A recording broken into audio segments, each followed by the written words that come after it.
Rio തത്സുഗി ജപ്പാനിലെ പ്രശസ്ത മാംഗ ആർട്ടിസ്റ്റും ജപ്പാനിലെ ബാബ വാങ്ക എന്നറിയപ്പെടുന്ന പ്രവചകയുമാണ്. അവരുടെ പ്രവചനങ്ങൾ പലപ്പോഴും സോഷ്യൽ മീഡിയയിൽ വലിയ ചർച്ചകൾക്ക് വഴിവെക്കാറുണ്ട്. ഇത്തവണ 2025 ജൂലൈ 5 പുലർച്ചെ 4 മണിക്ക് ഒരു മഹാദുരന്തം സംഭവിക്കുമെന്നും മഹാനഗരങ്ങളെ കടൽ വിഴുങ്ങുമെന്നുമുള്ള അവരുടെ പ്രവചനമാണ് ലോകത്തെ ആകാംക്ഷയുടെ മുൾമുനയിൽ നിർത്തിയത്. പക്ഷേ ജൂലൈ 5 കടന്നുപോയപ്പോൾ തത്സുഗിയുടെ പ്രവചനം വെറുതെയായി എന്ന് ലോകം മുഴുവൻ ആശ്വസിച്ചു. എന്നാൽ അവരുടെ ആരാധകർ ഇത് അംഗീകരിക്കാൻ തയ്യാറായില്ല. ഈ മാസം അവസാനിക്കും മുൻപേ ആ ദുരന്തം സംഭവിക്കുമെന്ന് അവർ ഉറച്ചു വിശ്വസിച്ചു. പൊള്ളയായ പ്രവചനമെന്ന് പറഞ്ഞ മറ്റുള്ളവർ അവരെ കളിയാക്കി. പക്ഷേ ജൂലൈ അവസാനിക്കാൻ ഒരു ദിവസം മാത്രം ബാക്കി നിൽക്കെ ആ ദുരന്തം സംഭവിച്ചു. ജൂലൈ 30 പുലർച്ചെ റഷ്യയുടെ കിഴക്കൻ മേഖലയിലുണ്ടായ അതിശക്തമായ ഭൂകമ്പം റിയോ തത്സുഗിയുടെ പ്രവചനം സത്യമായി എന്നതിന് തെളിവായി. റിക്ടർ സ്കെയിലിൽ 8.8 തീവ്രത രേഖപ്പെടുത്തിയ ഈ ഭൂകമ്പത്തിന് പിന്നാലെ വടക്കൻ പസഫിക് മേഖലയിൽ സുനാമി തിരകൾ ആഞ്ഞടിച്ചു. വടക്കൻ ജപ്പാനിലെ തീരപ്രദേശങ്ങളിലേക്കാണ് ആദ്യം ഭീമൻ തിരമാലകൾ എത്തിയത്.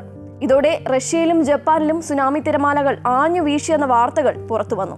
ആരാണ് റിയോ തത്സുഗി? അവരുടെ മറ്റ് പ്രവചനങ്ങൾ എന്തൊക്കെ എന്ന് നോക്കാം.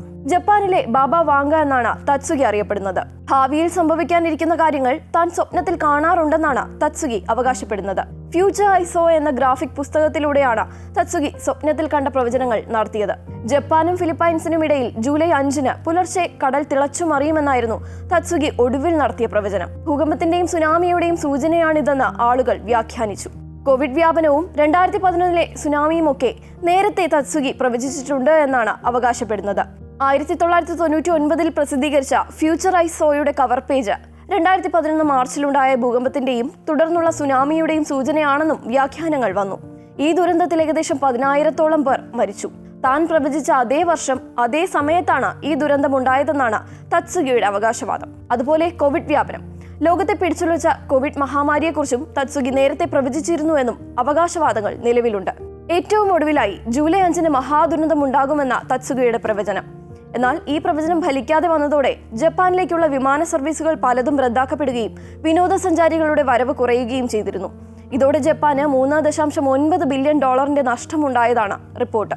ജൂലൈ 5 ചെറു ഭൂചലനങ്ങൾ ഉണ്ടായതോടെ ആളുകളുടെ ഭയം ഇരട്ടിച്ചു.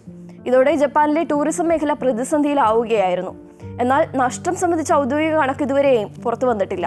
ശേഷം തത്സുഗിയുടെ പ്രവചനങ്ങൾ അന്വർത്ഥമാക്കിക്കൊണ്ട് ഓഗസ്റ്റ് 27 റഷ്യയിലെ കംചാട്ക ഉപദ്വീപിന് സമീപം 8.8 തീവ്രത രേഖപ്പെടുത്തിയ ഭൂചലനമുണ്ടായി. പിന്നാലെ Russia, Japan, Alaska, Hawaii, New Zealand എന്നിവിടങ്ങളിലെ ചില ഭാഗങ്ങളിൽ സുനാമി മുന്നറിയിപ്പ് നൽകി. സുനാമി തിരമാലകൾ ജപ്പാനിലെ ഹൈക്കോണ്ടോയുടെ കിഴക്കൻ തീരത്തുള്ള നെമുറോയിൽ ആഞ്ഞടിച്ചതായി ജപ്പാൻ കാലാവസ്ഥാ ഏജൻസി അറിയിക്കുകയും ചെയ്തു. ഭൂകമ്പം ജപ്പാനെ നേരിട്ട് ബാധിച്ചിട്ടില്ലെങ്കിലും വലിയ തിരമാലകൾക്ക് സാധ്യതയുള്ളതിനാൽ രാജ്യം ജാഗ്രതയിലാണ്.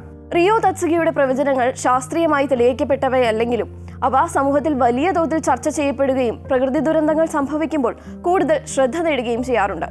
ഈ പുതിയ സംഭവം അവരുടെ പ്രവചനങ്ങൾക്ക് വീണ്ടും വിശ്വാസ്യത നൽകിയിരിക്കുകയാണ്.